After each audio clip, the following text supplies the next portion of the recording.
Good afternoon, and thank you for joining us. It is the 4th of July, and while our neighbors south of the border are celebrating, it's also a time of political uncertainty with growing calls for President Biden to step down as the Democratic nominee. So, what could this mean for the race to the White House?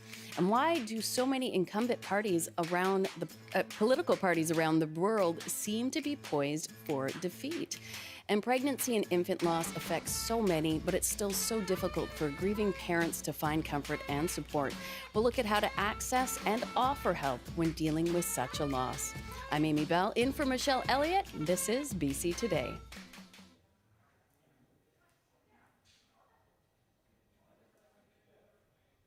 And thank you for joining us on radio, TV, and live stream. You can call us now on our top story. Should Joe Biden step down as the Democratic Party's presidential nominee ahead of the U.S. presidential election?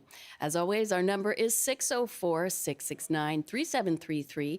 You can also call us at 1-800-825-5950 or hit pound 690. You can also email bctoday@cbc.ca. And as our American neighbors celebrate their independence today, conversations still swirl over current U.S. President Joe Biden's poor performance in last week's debate with former President Donald Trump, with more and more people wondering if Biden should step down. We're asking you, should Joe Biden be replaced as the Democrats' candidate in the U.S. election? Call us at 1-800-825-5950, 604-669-3733, pound 690 on your cell phone, and you can email bctoday@cbc.ca. We are joined now by Stuart Prest, a lecturer in political science at UBC. Hi, Stuart. Thanks for joining us. Hi, Amy. It's my pleasure. So, in recent interviews with Wisconsin's WAUK radio station, President Biden has said he had a bad night and screwed up on the debate, but really urged voters to look past his debate performance to see what he's accomplished over the past 3.5 years instead.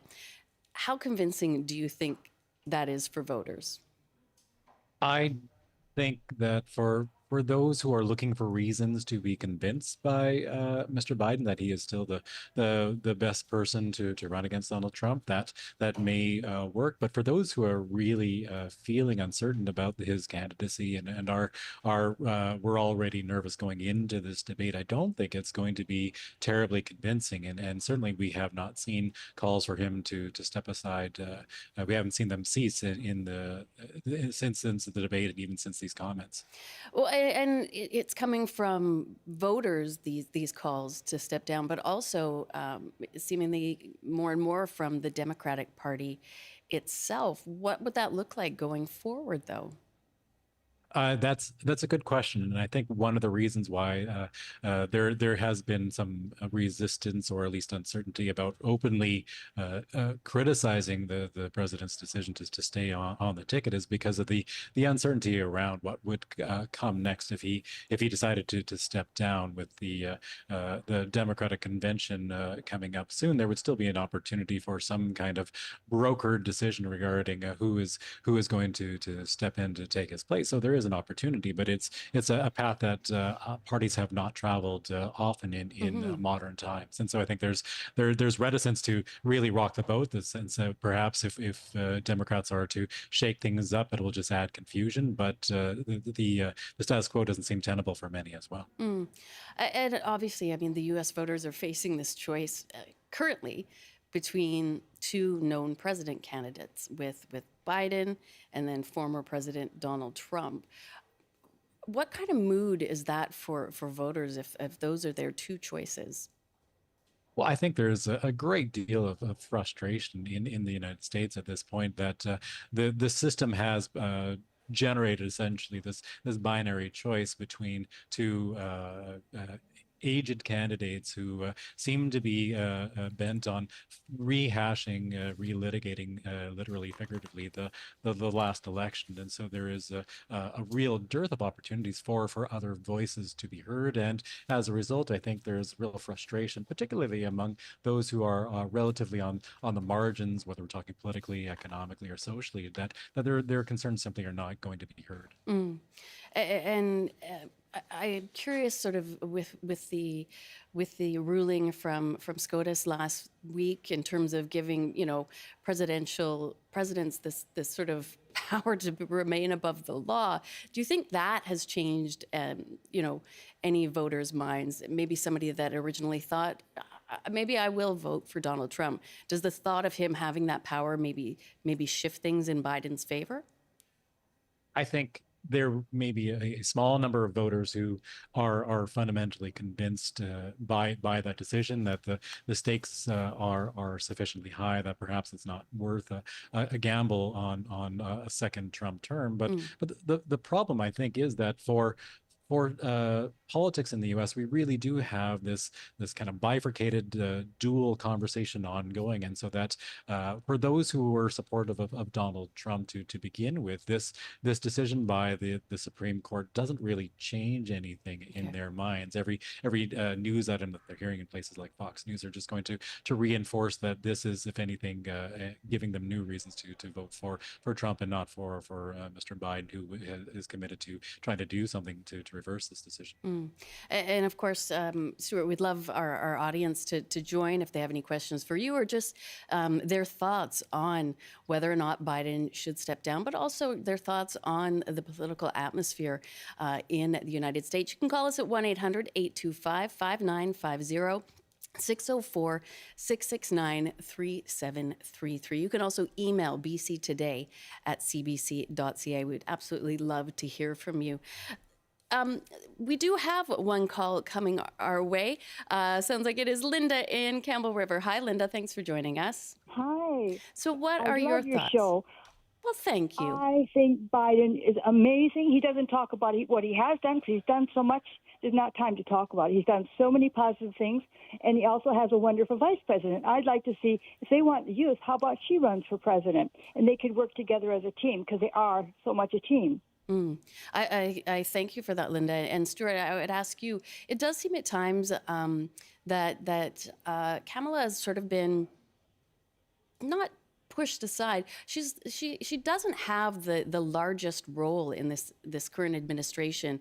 Would she be the forerunner if Biden were to step down for the Democratic nominee, or is another woman candidate just too big of a pill for voters to swallow still?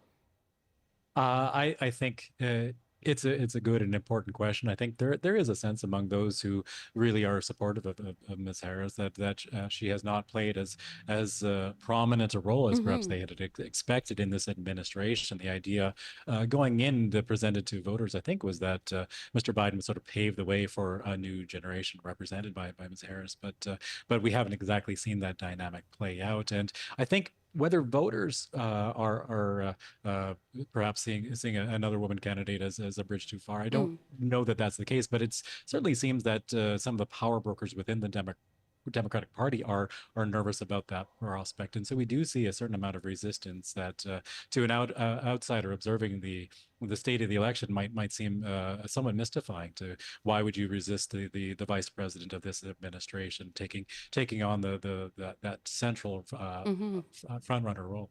Yeah, it does raise a lot of questions, just why she wouldn't be sort of the de facto nominee if Biden were to step away. We'll get some thoughts now from Scott in Victoria. Hi, Scott. Thanks for calling in. Yeah, hi. Beautiful summer day over here on the island. Gorgeous. I feel sorry, of course, for the U.S. voters, as many do. I mean, it's got to be the worst two options they have in the presidential history. Biden, they have to get rid of Biden or they're going to lose, bottom line. They're not going to win, as much as probably the majority of the U.S. doesn't want another Trump presidency. I mean, Biden's well past his expiry date there. And, will even, hate to be a morbid, but, he could pass away and then Kamala's president, right? And she's not very popular. So it doesn't matter who they get at this point. Pick anybody. Just get somebody else to run, get behind that candidate. The governor of California, sure, whoever it is. And, run with that. Because if they leave it the way it is, Trump will become the president again. All right, thanks for that, Scott. Stuart, do you think they just need to put anybody in, or would it be that easy? It seems like it is already a tight race. I would think there'd be some fears that putting in the wrong candidate would just make things even more dire for the Democrats. I think there is some concern that moving to a new candidate at this point, for one thing, you would be opening up that conversation because while Ms. Harris is positioned well in some sense to be the next person up, there is still a debate about whether she would be the best candidate, which opens up the idea essentially of effectively restarting a kind of primary season once again, as we're just weeks away from the convention, long after the formal primary season is completed. And so I think that introduces a certain amount of uncertainty about what steps we would see the party following, and opens the prospect of essentially different candidates vying for that nomination, Right. engaging in a kind of friendly fire. And so we would see Democrats arguing amongst themselves as opposed to unifying in their attacks on Mr. Trump. And I think that's a prospect that has some Democrats nervous as well. And I honestly, I'm surprised you made it this far in the program before a caller mentioned age as such a huge factor. How much of that is playing a role? We have two candidates that are considered, elderly, and both being questioned if they can continue on, even if they do win the presidency. Yeah, it is it creates this appearance of gerontocracy, where the government of the United States, whoever wins this race, is going to be from an advanced generation, and speaking by and for a subset of the population that is really not perceived to be in touch with the issues of younger voters, let alone these concerns about cognitive decline that are constantly being debated, and really can be both candidates can be discussed in those terms. And so it is I think really an uncomfortable position for any number of reasons for the United States to be on this 4th of July. Oh, we'll take a call now from Tim in Kamloops. Hi, Tim. Hi there. And what are your thoughts on our topic today? Well, I think either way, the Democrats are between a rock and a hard place. If they don't allow Biden to stay and say not do the September debate, then Trump's in. If they get rid of Biden and they don't allow Kamala Harris to become the candidate or nominee, they're going to lose the black demographic vote. Trump is in. And so Trump, what would be interesting would be, to me, is a Harris-Sanders ticket, but that's not going to happen. And I don't know what it is about North America that scares it to death about having a woman as a leader, even though Mexico has just elected a woman leader. But I guess maybe Canada and America are frightened that something will happen. Bye. Thank you for calling in, Tim, with those thoughts. It is 12:19 Pacific time, and you are listening to BC Today. Those questions about Joe Biden's mental agility have been a fairly persistent theme of White House press conferences in recent days. And the CBC's Paul Hunter brings us a flavor of the questions that White House Press Secretary Karine Jean-Pierre is battling away. We are laying out and explaining exactly what happened. For the second straight day, Press Secretary Karine Jean-Pierre facing pointed questions on the president's mental acuity and his political future. Asked straight up, will he step down? Absolutely not. And on multiple reports that he's now actively considering ending his bid for re-election. No, it is absolutely false. That's coming directly from him. The president is clear-eyed, and he is staying in the race. I don't have anything else beyond that. He's staying in the race. All of it continued fallout from that debate last week with former President Donald Trump. Deemed an utter disaster for Biden, stumbling often and seeming to lose his train of thought. Everything we have to do with A new poll now suggesting Trump's lead on Biden among U.S. voters is widening. Biden's supporters, be they lawmakers, donors, friends, signaling worries his bid for re-election is imploding. The CBC's Paul Hunter with that report. And my guest this half hour is UBC political scientist Stuart Prest. And we're taking your calls. Should Joe Biden be replaced as the Democrats' candidate in the U.S. election? Give us a call, 1-800-825-5950, 604-669-3733. Pound 690 on your cell phone, and you can send us an email, bctoday@cbc.ca.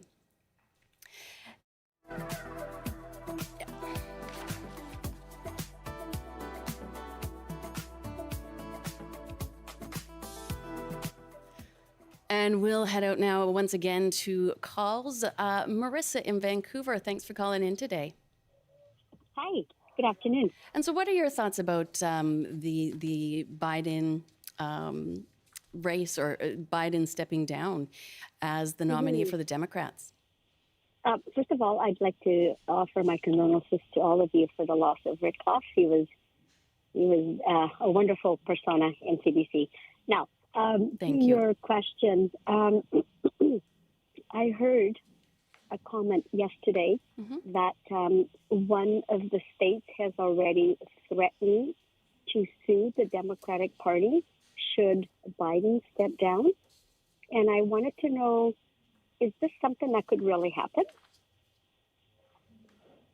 This was discussed yesterday with Neil Kirksall on As It Happens. Okay. Stuart, is that a possibility that they could sue if Biden was pulled from the race? Well, there is a certain amount of complexity involved in setting the ticket in each state. Effectively, each state has its own rules regarding who can appear on the ballot, and so I don't think there's an obvious answer that they cannot. I don't know that it would be successful, but because this is the kind of uncertainty that I think Democratic organizers are worried about, that it could lead to a prolonged period of uncertainty where such court challenges are heard, and even if they are ultimately dismissed as not being valid, they would still take away all kinds of whatever momentum the Democratic Party currently has. And I thank you for that call, Marissa, and for your kind words. And Norman in Prince George is joining us now. Hi, Norman. Hi there. And so what are your thoughts on today's topic? Well, first off, I've been wanting Joe to go since about January. I subscribe to the New York Times, and I'm always leaving my crank comments there that he's got to go. He's just not up to the job, and I frankly don't think he ever was, but that's another topic. Okay. What I do want to point out, though, is that there's a considerable advantage to the Democrats if they can figure out a way of moving forward with a different candidate. In that, I think the public attention, press attention, would shift enormously to the Democrats in the race for several months. And one of the big advantages Trump has had is that, like him or not, he's gained the headlines consistently, really, all through the earlier campaign that he won, and again this time. And this would be a natural way for the Democrats to steal the scene again. So I'm very pleased. All right. Well, thank you for those. And we'll go now to Eric in Lytton. Hi, Eric. Hello. I understand you formerly lived in the United States. Yes, I'm a permanent resident up here for over 50 years. Yeah. And how are you feeling about the U.S. election? Oh, I'm really scared if Trump gets in there after the Supreme Court pretty well nullified everything that he's been charged with. Right. And he was taught by his father and grandfather to lie, cheat, and steal your way to the top, but never lose. Don't be a loser. That's the worst thing you can do. That's why he can't admit that he loses. Yeah, I'm a hope Kamala Harris gets in there. You are voicing what a lot of people are feeling, I think, in that there is a fear of Trump becoming president once again. Yeah. I think if Biden gets in there, he's I think Trump will win if Biden stays in. Really? I really like the guy, but I don't think he can do it. Okay. Well, thank you for taking the time to call in. Jonathan is on the line next. Hi, Jonathan. Hi. I'm going to go off Bluetooth here. Okay. And I understand that you think that Biden will win. Is that correct? There's a presidential historian who has said that, and he's been accurate in the last 9 out of 10 elections. The only exception was the Gore versus Bush Jr. election, which Gore actually won. And he says that the worst thing for the Democrats to do would be to dump Biden, to replace him. Stuart, I throw that to you. I actually did see the same historian. He was on CNN last week, and he was sort of going through the rubric of what they need to win, and that largely it would be null and void if they put somebody else in, that they need that incumbent vote to win. Is that, will that be a strong enough factor that they will just keep him in and not risk losing that incumbent, power that they have? I think that we're seeing essentially the surface level of a vigorous debate, I think, happening behind the scenes. And for those who are resistant to the idea of Mr. Biden stepping down, that's a big factor in why. It's that idea of don't rock the boat. We have this perception of an incumbent advantage, and therefore we should really just try to build on that and build the case that the country is moving in the right direction, that folks are better off than they were 4 years ago. Those kinds of Reagan-esque style arguments, and just to ignore the current noise around this debate performance, that it is a one-off, and that eventually it'll wash out in the polls. But I don't know that fully takes into account the realities of the situation, and particularly the degree to which the country is, on the one hand, ideologically polarized already, so that I think nullifies that incumbent advantage to an extent. But also it also doesn't really focus attention on the fact that we've never really seen elements of the situation before in having a candidate with this age and so on. And this particular situation is in some ways unprecedented. Yeah, it feels like we've been wading into uncharted territory politically in many areas for many years. I do want to get one last call. We'll get a last word from Rob in Vancouver. Hi, Rob. Hi. How are you doing today? I'm well. Yeah, I'm quite surprised at how much attention this is getting. I mean, look at how many times Trump has done something, and everyone was like, "Oh my God, he can't be the candidate anymore." That guy's attitude, he doesn't give an F. What happens? He keeps on running. He's had so many gaps, so many nonsensical moments. So and Biden's had a number as well, and then everyone, he has this one senior moment. Of course, it's in a debate, and we got to switch candidates.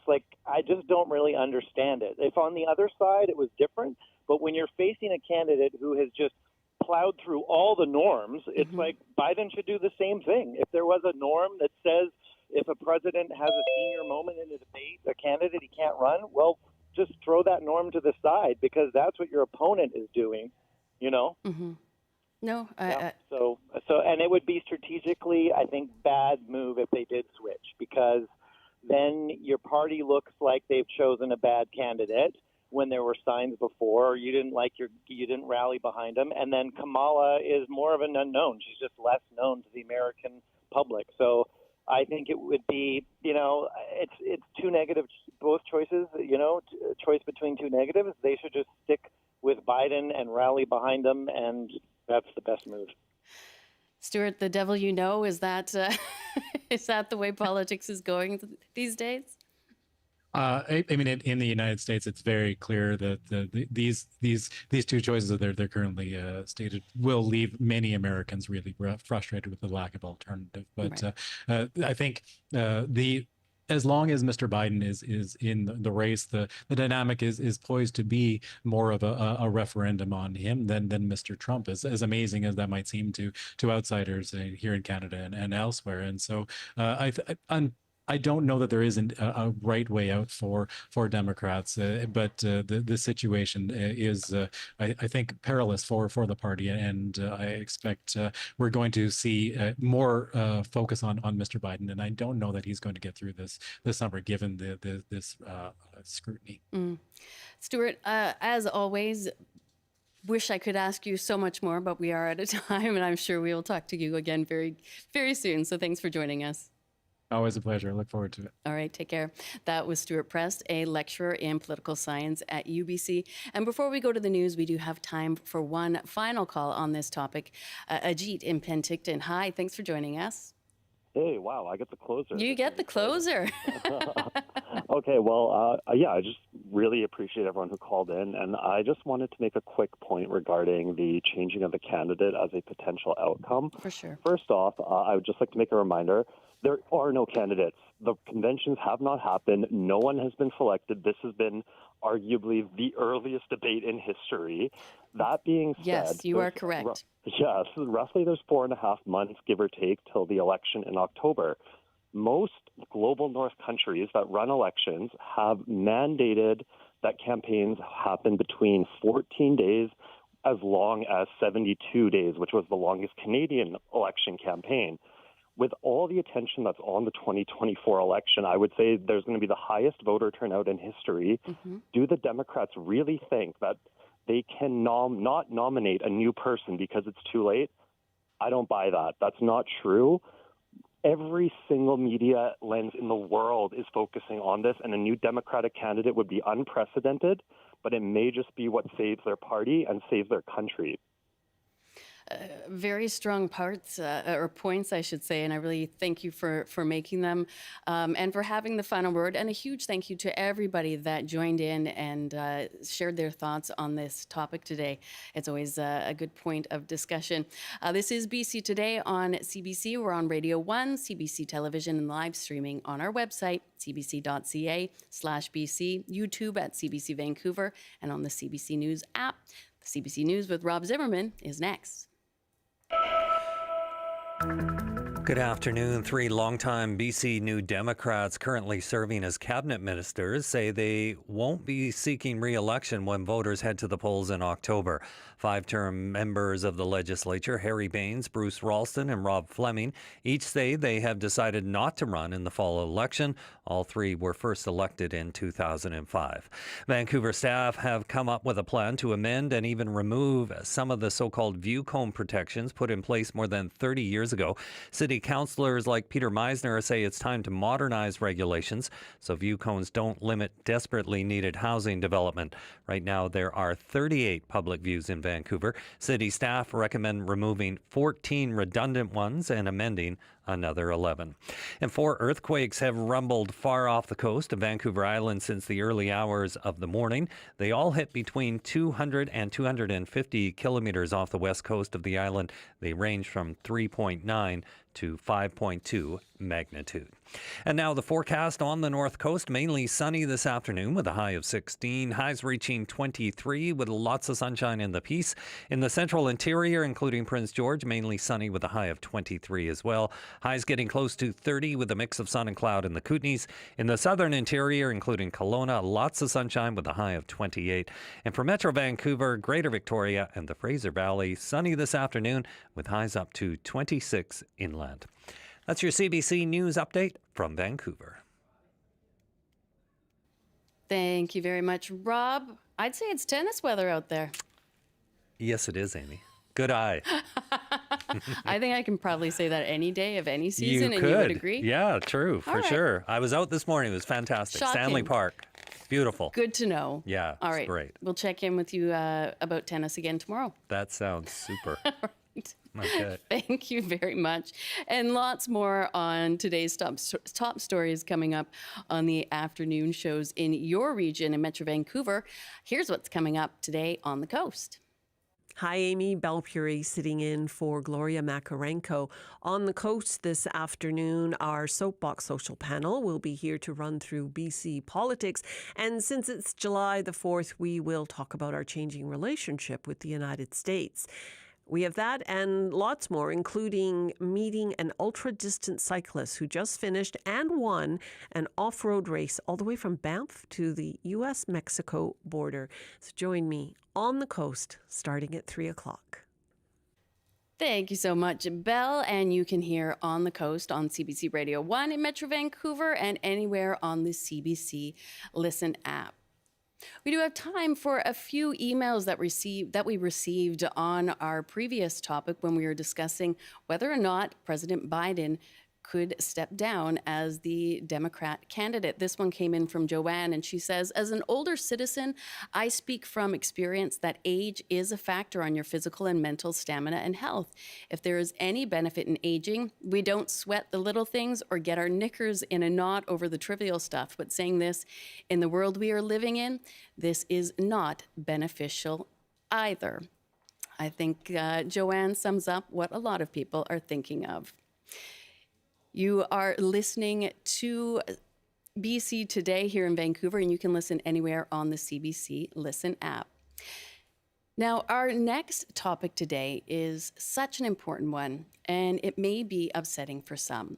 Pregnancy and the birth of a child is usually a source of excitement and joy, but for some, it can end in heartbreak and loss. In fact, up to 20% of pregnancies end in miscarriage, with 8 out of 1,000 pregnancies resulting in a stillbirth. But despite the common grief that so many parents faced, stigma still remains, with many parents grieving alone and without any support from friends or family. So why is something so common still so difficult to discuss or to support others through?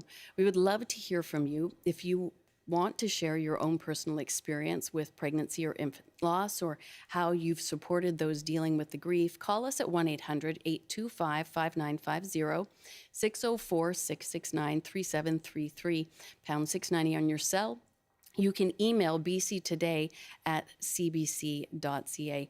And we actually have 2 guests joining us today. Kimberly Lockhart is the Butterfly Run BC founder and executive director, who also has experienced her own loss. Hi, Kimberly. Hi there. Thanks for joining me. Thanks so much for having me. We're also joined by Laura Spencer, who is a fertility coach. Hi, Laura. Hi, Amy. Thank you both. This is such an important topic. Kimberly, would you mind sharing your own personal experience with loss? Sure. Yeah, it's a bigger story than we have time for today, but to be brief, I experienced a full-term stillbirth myself in 2017. My son, Wilder J. Lockhart, was stillborn at 40 weeks and 5 days, and that was in September of 2017. And as you said, this is a story that is so big and is so important for you. What did you need at that time that you perhaps didn't access, or that you wish people could have known while you were grieving this loss of your son? Yeah, I think when you are experiencing pregnancy loss or stillbirth, you often feel really isolated and alone. And so one of the things that I was really personally searching for was community and connection with others that really understood this unique and complex journey of grief and heartache that I was on. And do you feel that things are changing, that there is a bit more support? I mean, this obviously ties in with what you did in your grief to sort of move it into a way that could help others. You started this Butterfly Run. Tell us about that and how that's impacted your journey. Yeah, the Butterfly Run Vancouver began in 2019 as a group of 10 bereaved parents that wanted to help to create a sense of community and connection for other families that were navigating pregnancy loss, infant loss, and infertility. And the first year we held a memorial walk and run in Vancouver, and we had over 500 people that joined. And we, raised over $50,000 for BC Women's Hospital Foundation at that time. And since then, our organization has really grown and evolved, and we're now a registered charity. We provide different supports and programs for bereaved parents. So such as counseling, peer support groups, group counseling sessions, bereavement boxes, and individual counseling sessions for anybody that's looking for support. So to go back to your original question, do I think things have improved and changed? I think there's still some pretty significant gaps in care that bereaved families across BC face. And Laura, I'll ask you, in your role with helping people through fertility, you would have experience watching people go through, these losses and experience this grief. What do your patients need? What gaps do you think needs to be filled to really help people grieve these losses and be open about it? Well, it starts at the beginning. So when there's a loss, sometimes it even starts with a threatened miscarriage where you don't even know that you're going to experience that kind of loss. And so there are gaps in the healthcare system. So it's designed so that you are connected to your preferred maternal care provider once you're past the time where you're less likely to have a miscarriage. So in that period of time, you can be kind of left in limbo, especially if you're in a rural location, and people often have to go to the emergency room for care when often healthcare providers aren't trained to deal with that the devastating, emotional strain and grief that goes on there. So there are so many gaps, starting even at the very beginning, and then once they're able to connect to the right supports, like what Butterfly Run BC provides, and I as a fertility coach help with that transition, no matter where they're at. But a lot of people are kind of falling between the cracks, unfortunately. I'd like to bring in a call now from Ayako in Richmond. Hi, thank you for calling in. Hi. And what would you like to share today?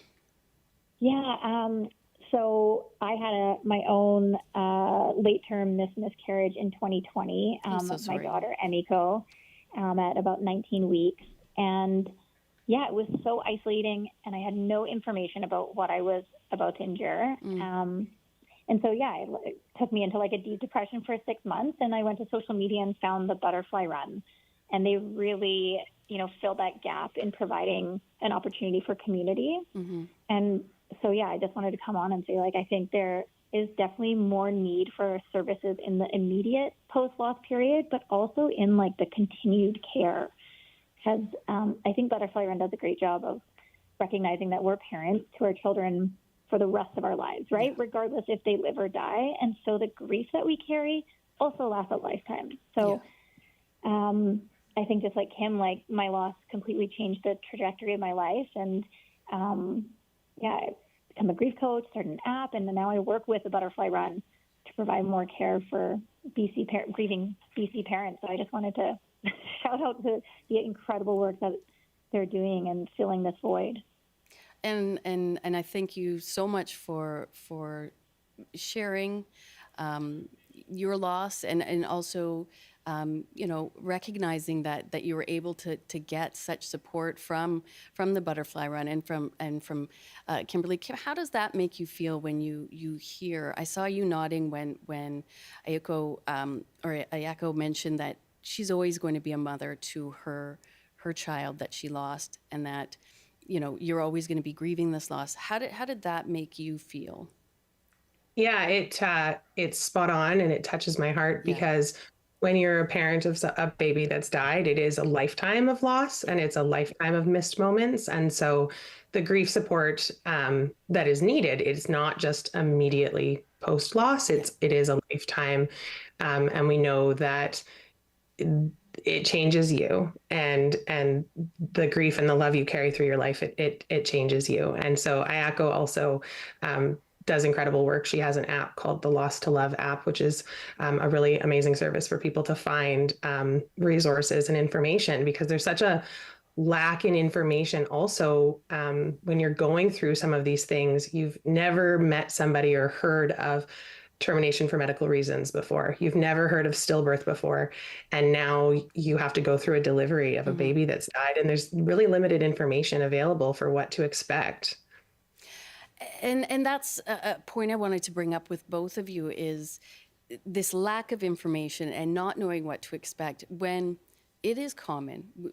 When we have these discussions, so many parents will say, you know, I did miscarry, I did have a stillbirth, but they never talked about it. You wouldn't know that. They've never shared that experience. Why is there still such a stigma? Is it that people are uncomfortable? Are they scared they'll upset somebody by talking about it? Kim, I'll ask you first. What do you think is this roadblock we still have in society? Both of those things. Okay. I think in general, people are really uncomfortable with death and loss and grief, not just pregnancy loss, but death in general. Sure.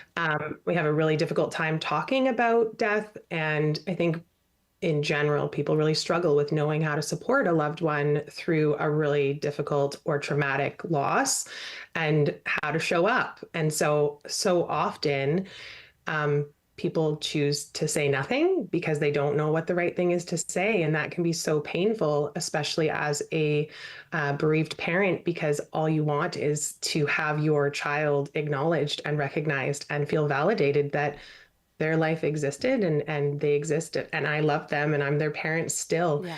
And so I think having conversations like this is really a good step to reducing some of the stigma around these difficult topics, but more to come, I think. Right. And Laura, why do you think we are still, it's still such a taboo, or there's still such of a stigma that people face when they've experienced this loss? Yeah, I mean, cultural norms, they dig deep. So there's an aspect of that. Also, grief can be tied up in that shame or feeling like it's your fault, because it's a really common thing to feel like it's your fault, even though it's not. Yeah. So grief can be tied up with that and expressed in that way. And often, people will delay telling others about their pregnancy until a certain point. And so they're not wanting to share that to protect their heart in case anything goes wrong. Right.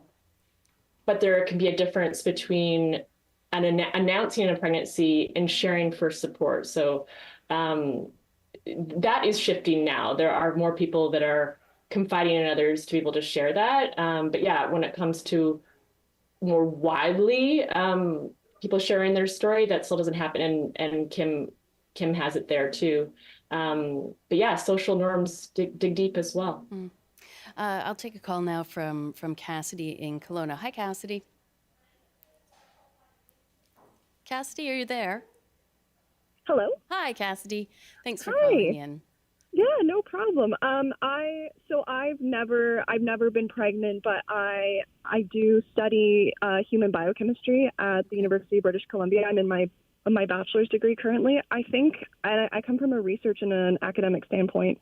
I think that a lot of the stigma comes from lack of knowledge, lack of information. To be honest, we don't know why most miscarriages happen because there's frankly hasn't been a lot of research done. And most of the knowledge that we have about pregnancy is not from human studies. It's from other mammals that we just infer to be the same. I think that until there is reliable access to peer-reviewed, evidence-based information about miscarriage and why it happens, I don't think that stigma is going to go away, and I don't think it's going to become a more normalized conversation, if that makes sense. No, that is a great point to raise, that we need to have this concrete research so that we can approach it maybe, from a more, I hate to say clinical point of view, but with just a greater understanding physically what's happening in our bodies and normalizing the possibility of that happening. Thank you for bringing that point in. I appreciate it. I would like to get a call now from Nancy in Surrey. Hi, Nancy. Hi. Thank you, first of all, just for having this conversation. It is so important. And I'm trying not to cry right now because in 2 days, actually, it'll be my son's second birthday. He was stillborn on July 5th, 2 years ago. And he was actually my second baby that had passed away. My first baby, I had a miscarriage before him. in October. I'm the so previous sorry. year. So I'm just super thankful that you guys are having this conversation. And yeah, it just means a lot to be able to acknowledge that these children who've passed away, passed on, they're still such a big part of our lives. And yeah, oh, tears. Yeah, just thanks for having me on and letting me share my piece and sharing my babies with you. Nancy, thank you so much for sharing them with us and for being so open. And I'm just so sorry for your loss. You will always be their mother. It's difficult, as we all know, to hear those stories, but as Nancy said, it's so important to share them. We'll take a call now from Megan in North Vancouver. Hi, Megan. Hi there. How are you doing today? Oh, I'm good. You feel the emotions coming through the phone, and we're just such a beautiful community.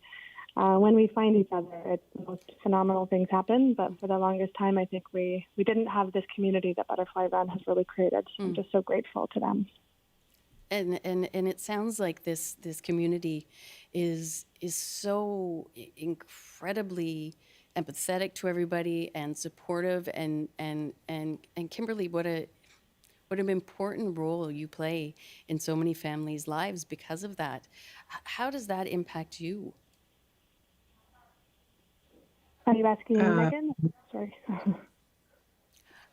No, I was just bringing in Kimberly so she could react to your kind words, and just what an incredible community she's created to help people like you, Megan.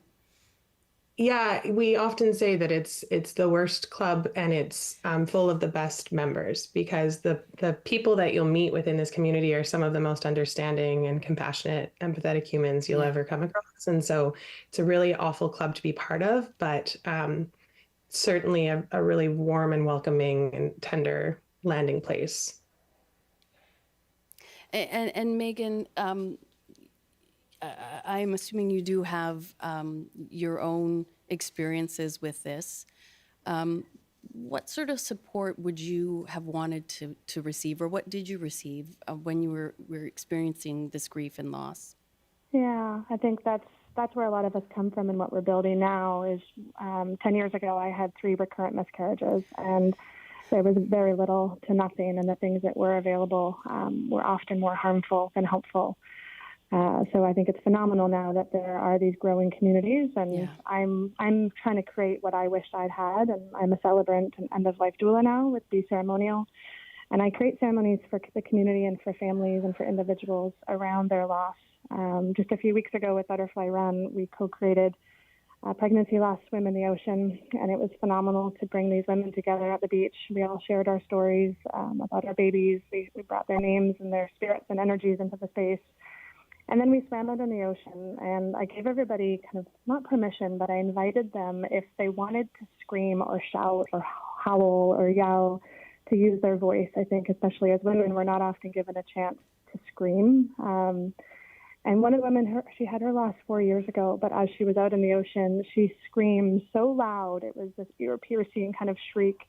And it gave us all kind of permission to do the same. And it felt so good just to scream, release some of that anger and frustration and fear and all the things that we're not often given permission in our society to let go of. So I think I'm going to hold that memory for the rest of my life, just how beautiful it was that we were able to create this swim where people could just scream.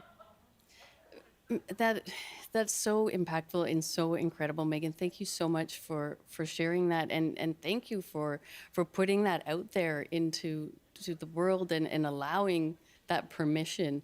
I really appreciate. Laura, I'll turn to you now. In terms of that having permission, are we still facing that barrier to pregnant people, that they are not allowed to express that grief somehow? Absolutely. And that goes for grief in general, especially when it comes to this kind of loss.